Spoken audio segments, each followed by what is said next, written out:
So I just want to get your view on the Coalition's recent tax promise for small business. The Daily Telegraph has some detail on that this morning. Tickets to footy matches, a round of golf, trip to the movies has been included, not so for meetings at strip clubs. Not sure how many meetings actually take place there, but here we are. What are your thoughts on that? Well, I think it's a farce, and that's why this policy is falling down all around them. It's Which why part's they a won't farce? tell us how much it will cost.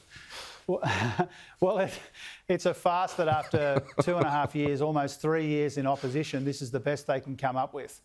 And again, it goes to the choice at the election. We're for helping workers with decent pay rises and tax cuts and helping with the cost of living. These characters are for taxpayer-funded long lunches and golf days for bosses. And I think that does speak to the very real difference and the very real choice at the election. It's long past time for Peter Dutton and Angus Taylor to tell people how much does this farce cost? How will they make sure that it's not rorted? They're making it up as they go along, despite having 3 years to come up with it. And the contrast really couldn't be clearer. We're for workers and cost of living help.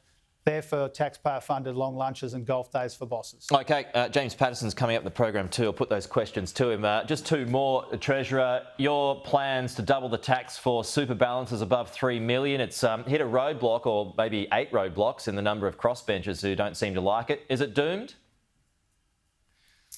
Oh, look, we made this announcement 2 years ago to turn what are very generous concessions for people with big super balances into slightly less generous concessions for people with big superannuation balances. We remain committed to it. The Senate has expressed a view on that on a couple of occasions, and we'll keep working to implement it because this is one of the ways that we fund the cost of living help, or strengthening Medicare, or the things that we want to see in our budget in the most responsible way.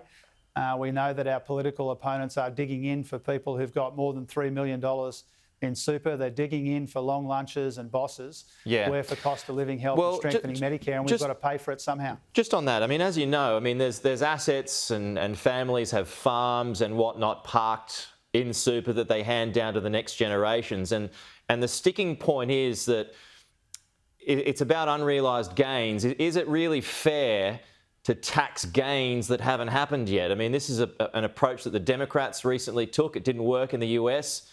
So is it something that you're going to have to wind back?